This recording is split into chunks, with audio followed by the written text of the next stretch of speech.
The Loud House. What can be said about this show at this point? During the 2010s decade, Nickelodeon was in the roughest period of its existence that it's ever been. While yes, there was the occasional time where Nick was able to get things right, like The Legend of Korra, Teenage Mutant Ninja Turtles 2012, Harvey Beaks, or even Rise of the Teenage Mutant Ninja Turtles, it was the worst period to be a watcher of Nickelodeon. With things like The Fairly OddParents continuing to implode on itself, Nick barely giving any of its shows a chance to stand on its own, rather than be the next SpongeBob, and get so desperate for new ideas that they decide to look to the internet for new shows. But then The Loud House premiered, and at first was an immediate success, being the first Nicktoon since The Fairly OddParents that actually beat SpongeBob SquarePants in its ratings, which honestly showed Nickelodeon that not every new show had to be as successful as SpongeBob in order to become popular, and they seem to have started to go into a brand new direction until they trucked over Harvey Beaks, and The Loud House itself began to go into seasonal rot, after Chris Savino got fired from the show for entirely justifiable reasons. And to make it clear, Chris Savino is an absolutely horrible person, and Nickelodeon had every reason in the world to get rid of him. But knowing Nickelodeon's history with running beloved shows into the ground, with the middle seasons of SpongeBob, and especially Rugrats and Fairly OddParents, as a result of its creator getting fired from Nickelodeon, the show has jumped the shark in ways that are so noticeable that even hearing about what the show has been doing in recent years are enough to see how far the show had fallen. Implementing fantasy elements into a show that started off being down to earth to the point where there's an episode that actually has zombies in it. Not the kind of zombies that you've seen in One Flew Over the Loud House, where the zombies are exaggerated to match someone who is sick, actual real-life zombies. And the first Loud House movie has a dragon in it. And it goes right back to the problems that the show had at the beginning with its treatment towards Lincoln, which the show has started to phase out of in seasons 2 through 4, eventually devolving into pulling a Teen Titans Go with the taunting hour, where it uses the other characters having critics as a metaphor for critics of the show. And I've also heard that the first movie was really not good, and I don't know what people think of No Time to Spy, so this review will act as me going into it as someone who hadn't watched any episode of the show in years. Because the last time that I watched the show was in 2020, the last episode that I watched was Ghosted for the record. That's because I started becoming hyperfixated with making videos, drawing, and watching shows and movies for Sean's network and yearly reviews. So I ended up dropping the show, and honestly for the best, especially given that the current showrunners really do a poor job at taking criticism, basically telling critics that if they don't like the fantasy elements thrown into the show, to just not watch the show, despite the fact that The Loud House started off being down to earth, and your job of working on a show like this is to try as hard as possible to keep that vision intact, the exact reason as to why Kennedy cartoons got fired from Tiny Toon Adventures, constantly going off model against Steven Spielberg and Tom Ruegger's wishes, leading to episodes having to be reanimated. Though, I decided to make an exception with this review, because a friend group of mine sent a link to the movie, and I took the time to watch it. And wow, this movie is not good. And no, I'm not saying this because of the fact that I hate The Loud House, and was just going in to hate watch this movie because of some kind of bias. I stopped watching the show back in 2020, right after the show started going through seasonal rot, and I haven't kept up with anything that they've done since. So, I'm going into this movie with a fresh mindset. Full disclosure, I am going to be simultaneously talking about the issues with both the show and this movie during this review.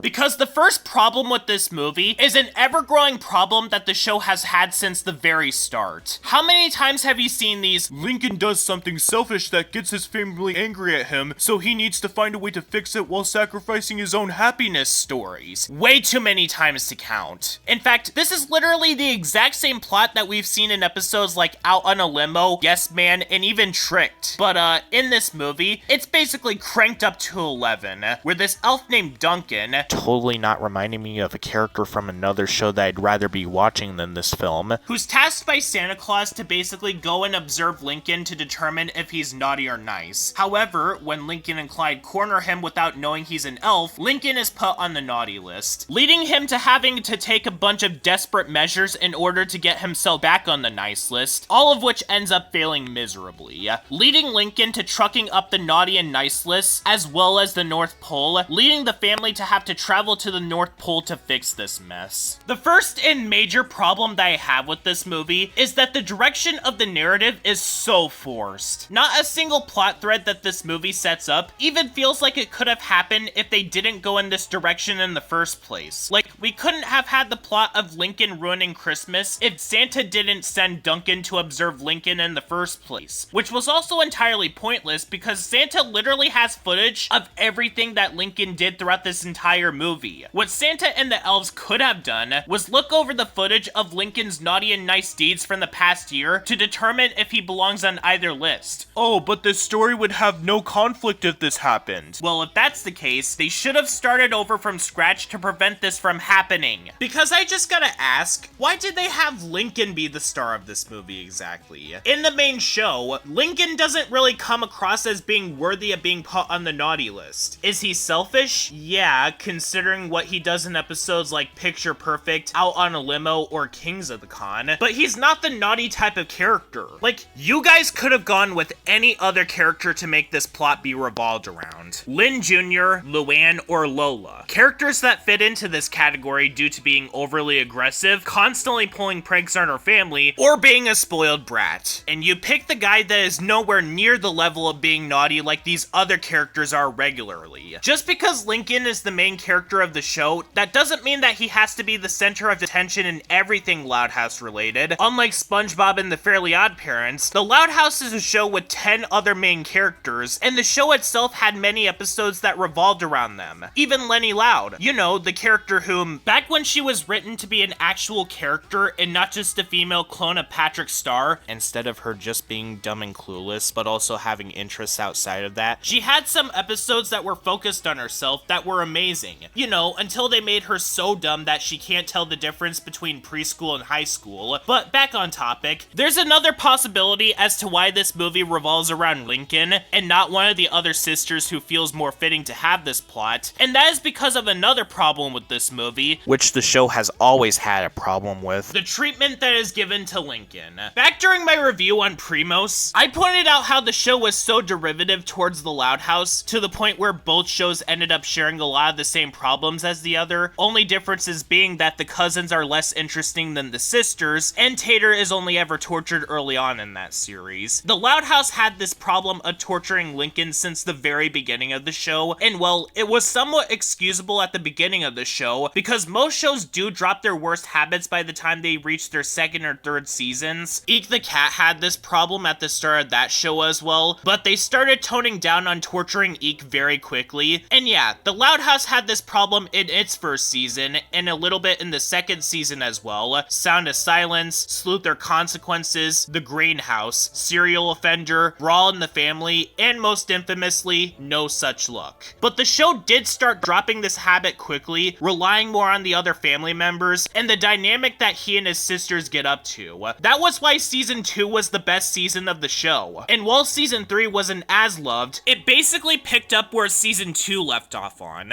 But because the show went through seasonal rot, they decided to bring these worst habits back, and now there's no excuse for it because the show is way past its prime. And with this problem of the show bringing the Lincoln torture back, we have to go through the Lincoln torture with this movie. I understand that in the movie, Lincoln and Clyde did corner Duncan, which did cause Lincoln to receive a bunch of naughty points, but that was by complete accident because Lincoln and Clyde didn't know that they were holding an elf hostage. They thought that some random person was spying on them, and that's a completely normal reaction for a person to have if they are being spied on. But Duncan decides to not give Lincoln a chance at all to prove that he didn't mean to hold him hostage. If anything, Duncan's attitude while he's observing Lincoln comes across as dismissive, as if he he wants Lincoln to be naughty just so he could get home instead of giving him a chance. And while I don't think that it was right for Lincoln to go with the decision to hack into the North Pole so that he could get himself onto the nice list, resulting in the naughty and nice list being swapped completely, at the same time though, if Lincoln didn't do this, he was gonna be put onto the naughty list unfairly, especially considering all the torment that Lincoln is constantly subjected to in the show, and them picking the wrong character to make this story revolve around. And while we're on the subject of this movie dunking on Lincoln, the reasons for Lincoln getting onto the naughty list feels so forced. Not to mention, it also shows a sense of favoritism on this movie's part. So, part of the reason why Lincoln is on the naughty list is because of a prank that he pulled on Principal Ramirez, and because he tricked his class into getting ice cream. Okay then, so in that case, why is Luann not on the naughty list then? If we were to play by this movie's own logic, she plays pranks on other people that are far more severe than what Lincoln did. I mean, she is the same girl who had a bunch of stunt doubles of the family go around and had them ruin the family's lives. Plus, I don't even think that Lincoln would be callous enough to do these things, given how beaten around that he is most of the time. And what about Lola or Lynn Jr.? And there's even Lori, whom outside of teaching Lincoln the lesson that when a girl picks on you, that means they love you, she has several moments where she threatens her brother, including the fact that she has Lincoln go on a date with his bully to get Bobby to date her again. Even Lenny had done worse than anything that Lincoln had done in the show, in spite of the fact that she's one of the show's nicer sisters, basically trying to ruin Lori's chances of getting into college because she wouldn't be able to do her activities with Lori again. But then I remembered that this universe is just out to get Lincoln. That is the only solution that I could come up with, which could explain why the naughty and nice list has favoritism. After all, because this movie couldn't kick Lincoln while he's already down enough, the film literally shows him trying to do good deeds for others, but it ended up going wrong. And the worst part is, Lincoln and Clyde didn't even know that they were doing something wrong. Movie, if you're gonna rip off Fairly Odd Parents, don't copy from one of its most hated episodes, which not even the creator of this show stands by. But okay, the movie does not treat Lincoln well at all in the slightest. Though this could also be applied to what the show had been doing in recent years. Can the rest of the movie make up for it? Nope!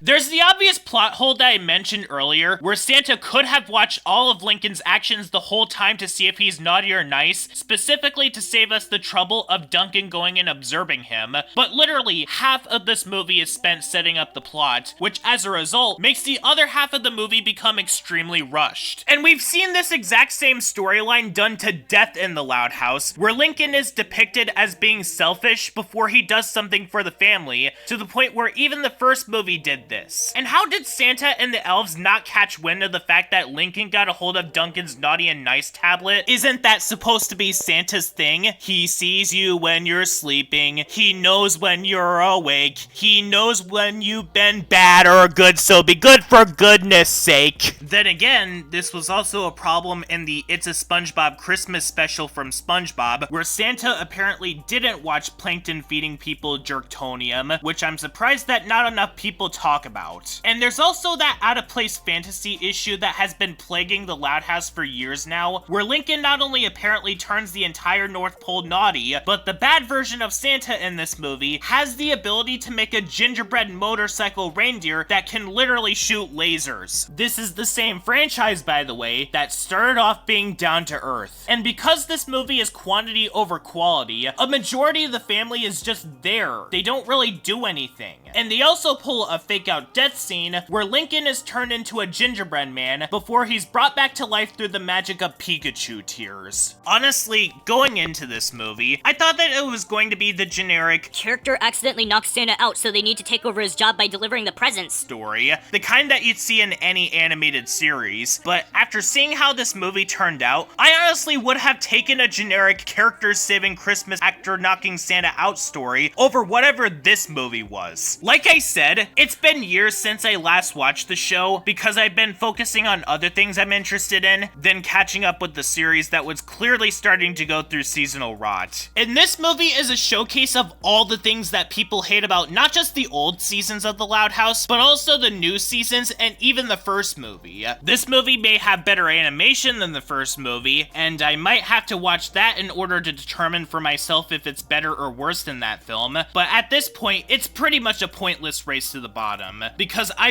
really do not like this film. Is it the worst one that I reviewed? Not really. It's not even the worst one that I've seen in 2025. This movie at least feels like it was made to be like a Loud House Christmas movie, unlike Smurfs 2025. It doesn't spit all over a beloved franchise like Lilo and Stitch 2025. It actually feels like a movie unlike the Garden cartoon movie, and it doesn't teach a damaging message like Gabby's Dollhouse the movie, but that's definitely not saying much. If you want something Loud House related that is Christmas themed, just watch 11 Louds a Leapin'. It fits with the holiday spirit. It gives us a heartwarming story about Mr. Grouse, and it came from the second season, which in my opinion was the show in its peak. A Loud House Christmas movie, Naughty or Nice, is just a reminder of how far that the Loud House has fallen, and the current showrunners have shown that they can care less about what the critics of the show have to say.